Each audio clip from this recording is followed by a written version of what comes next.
मी म्हटलं ना, राज्यामध्ये 26, 27 आणि 28 जानेवारीला काही भागात पाऊस येणार आहे, म्हणून हा अंदाज सर्व शेतकऱ्यांनी, महाराष्ट्रातल्या सर्व शेतकऱ्यांनी लक्षात द्यायचा. मग राज्यात पाऊस कुठं पडणार आहे?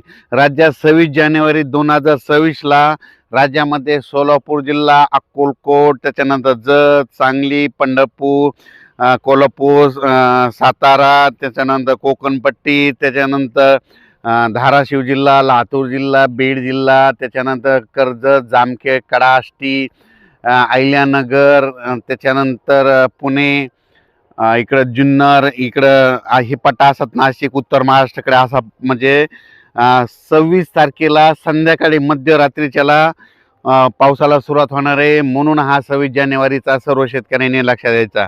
राज्यातल्या सर्व शेतकऱ्याला सांगू इच्छितो की तो पाऊस लगेच 27 तारखेला पुन्हा थोडा पुढं सरकेल, त्याच्यानंतर ते थोडा मराठवाड्याकडे येईल आणि इकडं खामगाव घाटाच्या खाली इकडं नंदुरबार, धुळे, जळगाव तिकडं जाईल, त्याच्यानंतर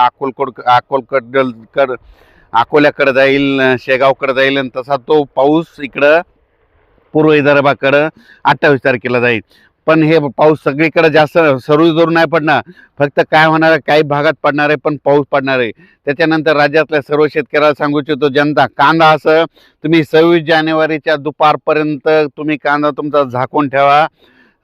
कांदा, त्याच्यानंतर तंबाखू देखील तुम्ही झाकून ठेवायची. ज्यांचं मका काढली असेल तर त्यांनी मका देखील झाकून ठेवायची.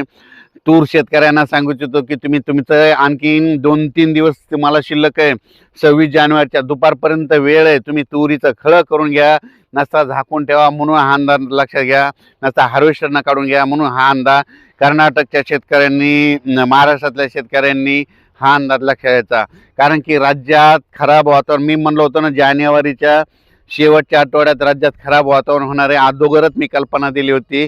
26, 27, 28 दरम्यान राज्यात पावसाचं वातावरण होईल असं सांगितलं होतं. मग राज्यात पुन्हा परत शेतकऱ्याचे फोन आले की राज्यामध्ये ह्या पावसामध्ये गारपीट होईल का? तर राज्यातल्या सर्व शेतकऱ्याला सांगू इच्छितो, ह्या 26, 27, 28च्या दरम्यान 27 तारखेला मात्र राज्यात तुरळक ठिकाणी, म्हणजे क्वचित, म्हणजे काही ठिकाणी थोडंफार गारपीट होण्याची शक्यता आहे. पण ती कुठं होते तुम्हाला एक सांगतो. गारपीट, पहिली गोष्ट शेतकऱ्यांनी एक लक्षात घ्यायचं, ह्या गारपीटवर अभ्यास करण्यासाठी मला 15 वर्ष गेले. तर गारपीट कुठं होती तर तुम्हाला सांगतो की एखादी समजा डोंगर असं, तर एखाद्या डोंगरावर गारपीट होणार, पण त्या डोंगराच्या बाजूला काळीची जमीन असेल तर तिथं गारपीट होत नाही. झाली तरी बोरा एवढले होते. म्हणून हे गारपीटीचा